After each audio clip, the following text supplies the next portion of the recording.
जिसको तुम आम हिंदू बोलते हो, उसका अपने धर्म की केंद्रीय किताबों से कोई संबंध ही नहीं रह गया है। और यही इस समय धर्म के लिए सबसे बड़ा खतरा है। सनातन धर्म या हिंदू धर्म को किसी दूसरे धर्म से बाद में होगा खतरा।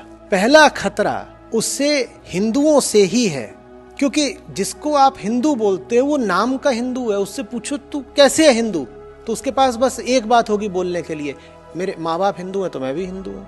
बोलो हिंदू होने का मतलब क्या है, तो बोलेगा होली दिवाली मना लेना, राखी बांध लेना, ये हिंदू होने का मतलब है। धर्म है, धर्म के पीछे दर्शन होता है, कोई बात होती है, कोई जीवन दृष्टि होती है। वो क्या है तेरी, जिसको तू हिंदू धर्म बोलता है, उसकी दृष्टि क्या है, दर्शन क्या है, तो वो नहीं बता पाएगा, उसे पता ही नहीं। अभी कहा सनातन धर्म, फिर कहा हिंदू धर्म, उसी को वैदिक धर्म भी बोलते हो। ये कौन सा वैदिक धर्म है जिसका पालन करने वालों के घरों में वेद पाए ही नहीं जाते।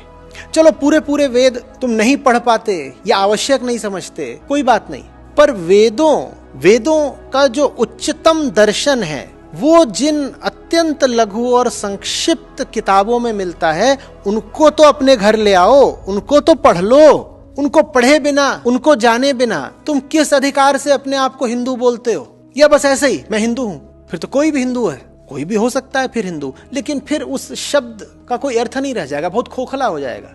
उदाहरण के लिए आप अगर कहते हो कि मैं वैज्ञानिक हूं, तो इसका मतलब आपको विज्ञान पता है। और कोई पहचान बताओ अपनी, आप कहते हो आप खिलाड़ी हो, तो इसका मतलब आपको खेलना आता है, कोई विशेष बात है जो आपको पता है। वैसे ही जब आप कहते हो मैं हिंदू हूं, तो मुझे बताओ आपको क्या पता है। और ये तो छोड़ दो कि उपनिषद नहीं पढ़े हैं आम हिंदू ने, अब तो हालत ये है कि जो पीढ़ी निकल के आ रही है, इसे रामायण महाभारत का भी कुछ पता नहीं। रामायण महाभारत का महत्व तो उपनिषदों जितना नहीं हो सकता, उनमें संस्कृति ज्यादा है, दर्शन कम है, लेकिन संस्कृति की भी अपनी कुछ महत्ता है। तो आजकल के तो छोटे बच्चे हैं, उनको रामायण महाभारत भी नहीं पता, उपनिषद कहाँ से पता होंगे। ये है सबसे बड़ा खतरा। एक पूरी धारणा ही बनती जा रही है कि इन ऊंची किताबों का धर्म में कोई खास महत्व नहीं है। एक कल्ट ही निकल के आ रहा है जो कह रहा है कि पढ़ने की जरूरत क्या है। आम सनातनियों का इन कल्ट्स में यकीन बढ़ता ही जा रहा है। कोई इस बाबा का अनुयायी है, कोई फलाने गुरुदेव का भक्त है, और ये जितने बाबे हैं और गुरुदेव हैं, इन सब में एक साझी बात है। इनमें से अधिकांश कह रहे हैं किताबें मत पढ़ना, हमारी सुनो बच्चा, हम तुम्हें बताएंगे, जो हम पिलाएं पीते रहो, जो हम चखाएं चखते रहो, किताबें मत पढ़ना। इतना डर क्यों है किताबों से? कहीं ऐसा तो नहीं कि तुम झूठे हो इसीलिए तुम्हें डर है कि लोग कहीं सच्ची किताबें न पढ़ लें।